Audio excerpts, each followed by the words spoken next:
Hey, Hannah Mouse 1 here. Welcome back to my Chicago Fire Building Firehouse 51 series. We are so close to being done, it is ridiculous. This episode, we're going to get the rest of this side of the building complete. On that note, if you do have any ideas for what my next big project should be, please leave them down below. I have no ideas. I need suggestions. But, yeah. I start off by just painting everything and then doing the doors and stuff. These areas, I had no idea what to put in them. You don't really see inside these areas, so I just assumed they're storage. I figured that will do. Even in the set tour, it just kind of looks like sections of the warehouse. It doesn't look like these areas are fleshed out. You can see in the set tour that Filmer did last year. It doesn't look like this room's been fleshed out because the door's open to that room and it leads nowhere. So I don't know. But for the purposes of this, I just assumed it was storage.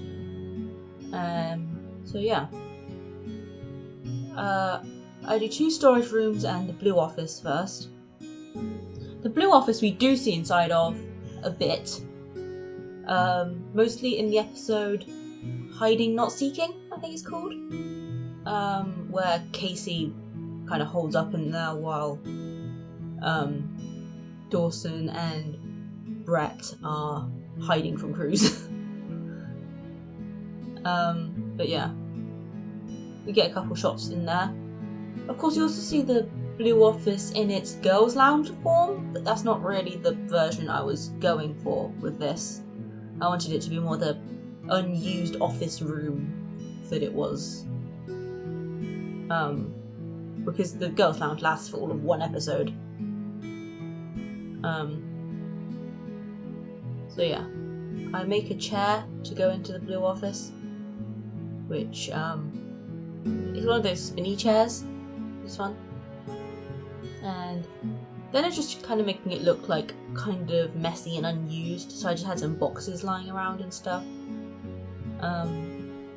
Yeah, I paint the walls and floors in this room, and then I start painting all the props that I have for the various rooms, using metallic paints for certain, the metal storage racks, and then a blue metallic for certain things, and then I use brown for the tables and stuff like that. I paint the chair black. Yeah. Obviously, these rooms are very much so improvised and a bit sloppy. They're not I'm sure this is not what the actual firehouse looks like. I was basically making it up, but I do think it comes out quite cute, and I do like it, so. This section, I had no idea what to do with at first, because clearly I messed up the proportion somewhere, and Bowden's office should be at the end. So what I decided for the final room on the end, I was going to have it be the place, I don't know what you call it, just part of the set. So I just make it look like a film set. I paint all the walls grey and the floor beige, and it's just supposed to be part of the warehouse where they are. So I make these little director's chairs with the little foldy up legs, and I think they're the cutest things ever. So yeah, because I do feel like it is important to recognise that beyond the actors, these shows wouldn't exist without the fantastic work of the writers, the producers, the costume designers. There's so much work that goes on behind the scenes, and I do think it is important to recognise that. So this section is going to be kind of a little dedication to them. So there's going to be little cameras I'm making and other various bits and pieces that just make this into a bustling workplace for the TV show producers. Of course, for Chicago Fire in particular, massive prop has to go to Derek Haas for his work on the show. He is incredible.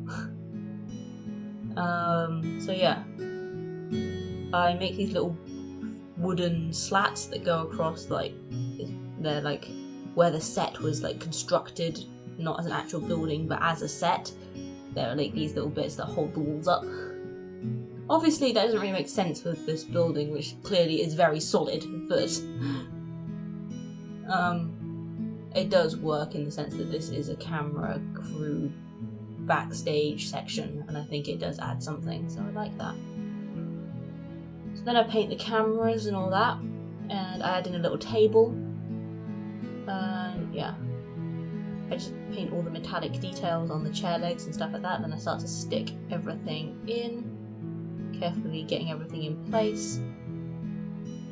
I think it comes out looking super cute, so yeah. But it was still missing something, so I decided to add like 5 or 6 people just bustling around, like they're all rushing to get the next episode out, and that's how I imagine film sets work, just people running around and trying to get everything in order. I imagine they're quite difficult things to produce, and of course we only see what's the finished product, but I imagine this is how I imagine the backstage is, just really busy and hectic. So yeah, these aren't meant to be specific people. Like, I didn't base this image off of the team for Chicago Fire or anything like that. I just kind of made generic people to fit in the space. So yeah, I just made like 5 or 6 of them, and I paint them all in black clothing, just because I have no experience with TV, but I do have some experience with theatre, and all the backstage crews wear black. I know that's because like it's harder to see from the front, and you don't particularly want to see the stagehands running around, but I just assumed it's probably you'd wear black if you work on a film set. I doubt it honestly, but I don't really know, so I decided black will do. And I just give them a variety of skin and hair tones, kind of arbitrarily. I didn't really know what, like I said, these aren't based off real people. I just kind of picked, like, you're gonna have this hair colour, and you're gonna have this skin tone, and I didn't really think much more about it than that. So yeah, this is what I got done this week. I think it's pretty cute. So yeah, see you in 2 weeks for another Chicago video, 1 week for another video. Bye!